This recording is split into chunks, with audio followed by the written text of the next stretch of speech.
Bom dia, meu nome é Natália Riscaroli, eu sou aluna do curso de Odontologia e fui bolsista do CNPq durante a vigência deste edital. Eu sou orientada da professora Luciana Reichert Assunção Zanon e o nome do projeto de pesquisa é Condições Bucais, Sistêmicas, Nutricionais e Fatores Associados em Pares de Mães e Crianças Prematuras. E o nosso título de pesquisa foi Características Orais em Crianças Prematuras, um estudo longitudinal.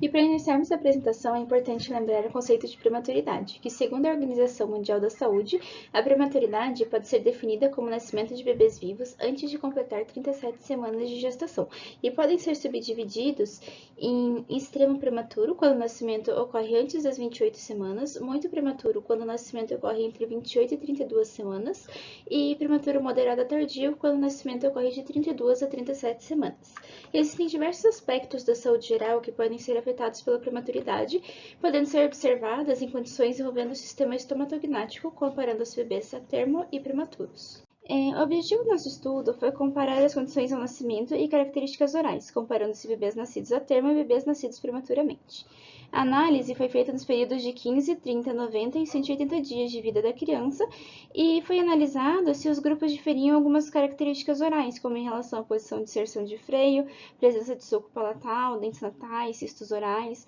a relação maxilo-mandibular dos rodetes gengivais e a erupção do primeiro dente descido. Para esse estudo, selecionamos pares de mães e bebês prematuros da UTI Ambulatória de Pediatria Preventiva do Hospital de Clínicas da UFPR e, para grupo controle, selecionamos bebês nascidos a termo da Unidade de Saúde Mãe Curitibana e da Unidade de Saúde Alto Maracanã, em Colombo.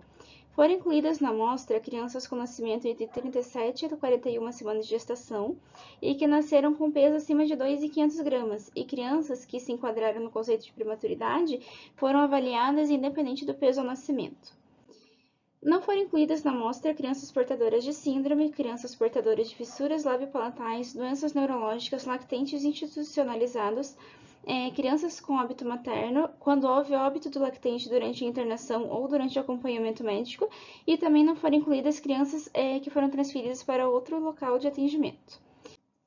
Alguns dados das condições dos recém-nascidos foram coletados para uma análise posterior e foi avaliado o tipo de parto, se era natural ou cesariana, a idade gestacional, o peso ao nascer em gramas, a necessidade ou não de internamento em UTI após o nascimento, o tempo de internamento em UTI, a necessidade de oxigenação com ou sem intubação, a necessidade de uso de incubadora e o tempo de uso, se fez ou não colostroterapia, se recebeu leite por sonda gástrica, se fez ou não a técnica canguru, o Apgar no primeiro e quinto minuto e também se ficou doente ou não após o nascimento.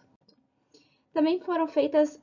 as análises das características orais, observando características dentro da normalidade, mas também a existência de alterações congênitas. Foi analisada a inserção dos freios linguais, segundo o critério de Bristol, o formato do palato, se possuía boca com cistos orais, como a pérola de Epstein, nódulos de Bohm ou cistos de lâmina dentária, e se a criança apresentava dentes natais. Também foi avaliado os sulcos palatinos, a relação maxilomandibular, o formato dos rodetes superior e inferior, além de analisar se haveria ou não atraso na erupção dos primeiros dentes.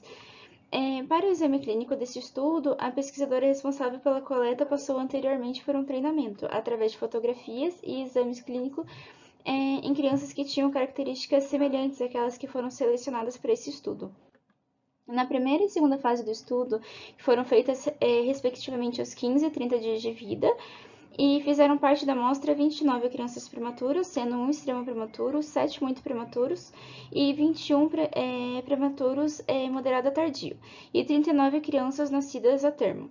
Na terceira fase, foram avaliadas 28 crianças prematuras, sendo um extremo prematuro, 7 muito prematuros e 20 pré-termos moderado a tardio, e 33 crianças a termo. Na quarta fase de estudo, foram avaliadas 24 prematuras, um extremo prematuro, 5 muito prematuros e 18 pré-termos moderado a tardio, e 26 crianças a termo. Vale lembrar que essa diferença de números de participantes nas fases dos estudos ocorreu devido aos bebês terem nascido em momentos diferentes. Nesse estudo, conseguimos observar que os prematuros, em relação aos bebês a termo, nasceram predominantemente pelo método da cesárea e que a média de peso entre eles era mais baixa.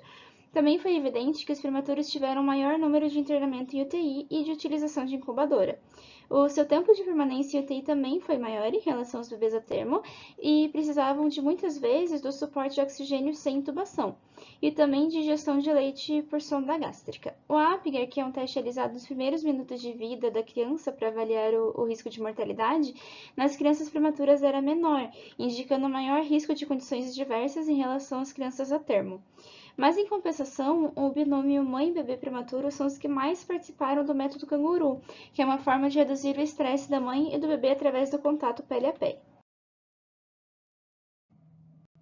Bom, considerando as características orais avaliadas nesse estudo, não foram observadas diferenças entre os grupos de bebês prematuros e a termo. Em relação à erupção dentária, aos 180 dias de vida, apenas 5 crianças nascidas a termo e 2 prematuras apresentaram a erupção do dente descido.